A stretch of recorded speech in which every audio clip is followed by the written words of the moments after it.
Have you ever noticed this? Na kapag may kakausapin ka and feeling mo mas magaling siya sa'yo, mas successful, mas mataas ang pinag-aralan, biglang kinakabahan ka. Parang nawawala yung confidence mo. Parang hindi mo alam yung sasabihin mo at parang lumiliit ka. Pero pag ang kausap mo, someone na ka-level mo lang, or minsan feeling mo mas ahead ka, ang confident mo. Ang dali magsalita. Same person ka naman, pero ibang-iba yung experience. So, what's really going on? Most of us were taught that when life gets harder, the answer is to think harder. But many of the biggest breakthroughs in my life didn't come from thinking more. They came from understanding the mind and learning how to quiet it. If you're a business owner, leader, or professional dealing with stress, uncertainty, and the challenges that come with growth, you're in the right place. In this podcast, I share realizations about life, work, and the mind, and how quieting the mind helps us think more clearly, make better decisions, and take focused, effective action. Welcome to Realizations with Clarissa. Kasi usually it's not about the other person. It's what's happening inside your head. Na habang kausap mo sila, may tumatakbo sa isip mo na thoughts like, mas magaling siya sa akin. Mas successful siya. Baka mali yung masabi ko. Baka ma-judge ako. And without realizing it, naniniwala ka agad dun sa thoughts. And napansin ko rin to sa sarili ko at sa marami kong nakakausap. And I remember working with someone. So, she runs 2 businesses. Naturally energetic siya, very passionate, makarisma. Pagkausap niya yung usual clients niya, ang galing niya, ang confident niya. But when she talks to people she sees as quote-unquote above her, like doctors or wealthy people, biglang nag-iiba ang pakiramdam niya.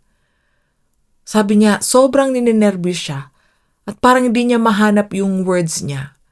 And the experience itself, hindi na enjoyable kasi grabe yung kaba niya. And nung tinanong ko siya kung iniisip niya yung doctors and wealthy people, nasan sila sa isip niya? And ang sabi niya, in her mind, she literally saw them as above her. Nasa taas ng ulo niya. And she was below them. So even before the conversation starts, may hierarchy na agad sa isip niya. This is what I often see underneath. Conditional confidence.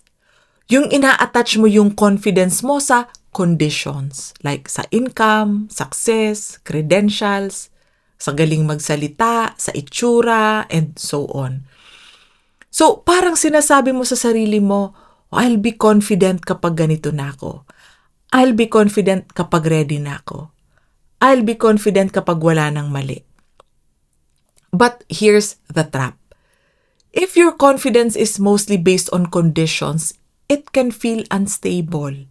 Kasi for example, kung nakabase sa income yung confidence mo, at pag mataas ang income mo, confident ka.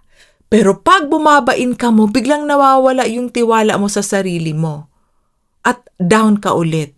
And that becomes a very difficult way to live. Kasi lagi kang dependent sa external. Lagi kang naghihintay. Hintayin ko muna maging successful ako. Hintayin ko muna na magka-PhD ako. Hintayin ko muna na maging perfect ako. And so on. And habang naghihintay ka sa conditions na yon, you don't move.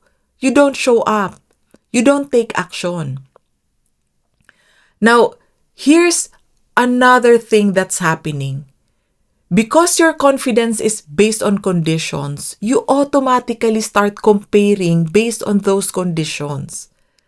Kasi iniisip mo, nasan ako based sa standards na to? So when you meet someone, automatic nagsascan yung isip mo. Mas mataas ba siya sa akin? Mas successful ba siya? Mas magaling ba siya? And based on that, nag-iiba yung confidence mo. Kung tingin mo mas mataas sila, you shrink. Kung tingin mo ka-level mo sila, yan, relax ka.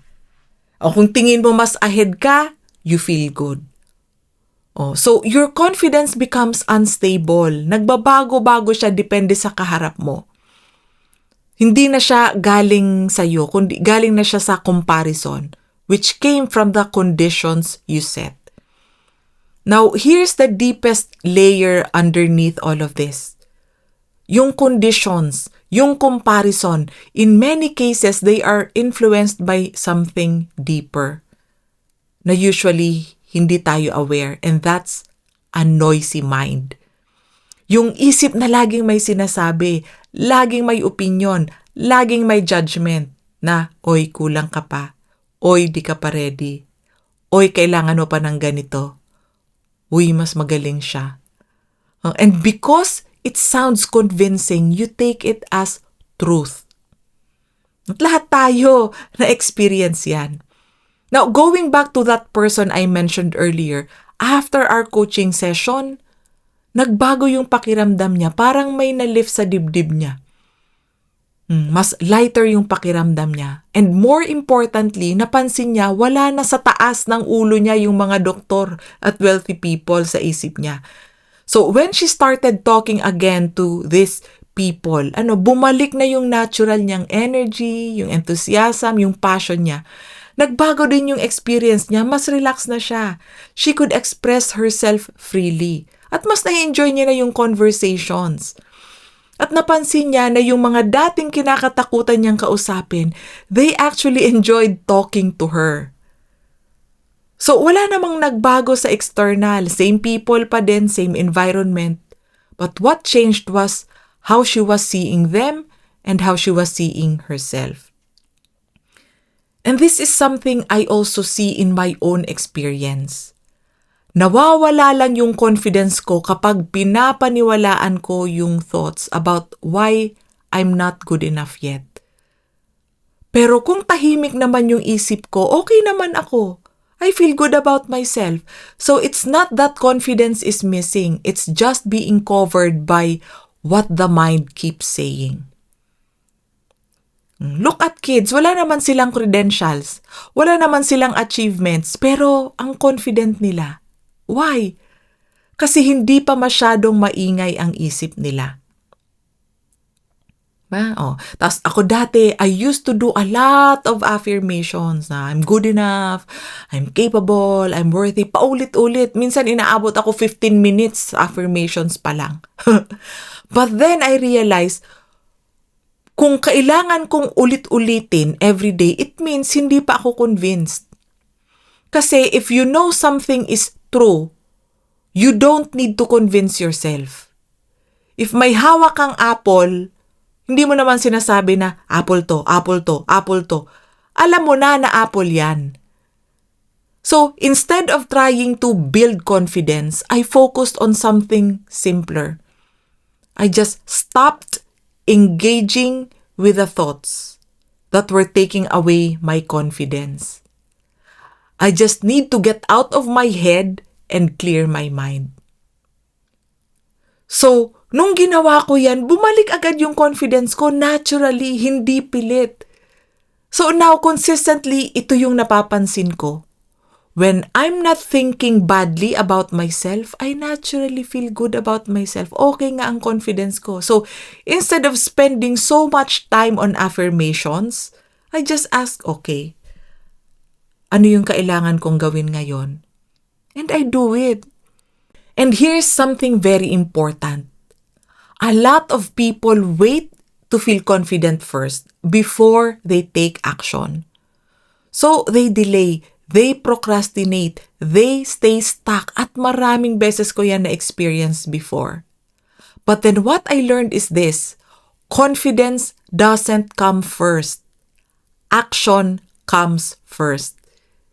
Even if you don't feel ready, even if you don't feel confident, you move. And when you move, you see na, uy, kaya ko pala. Yan yung pinanggagalingan ng confidence.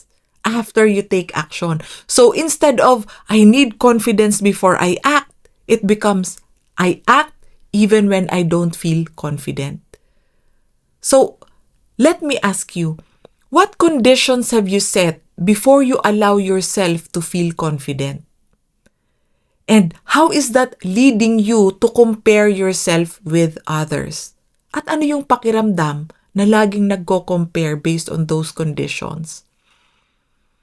And what if you don't need more confidence?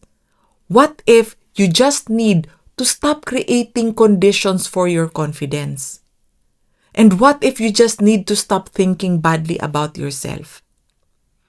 Because confidence may not be something you need to force. Kasi malamang sa malamang nandyan na yan sa'yo. Just like little kids, natatabunan lang ng conditions, ng comparison, ng ingay ng isip. And the moment you stop engaging with that noise, you will notice confidence comes back naturally.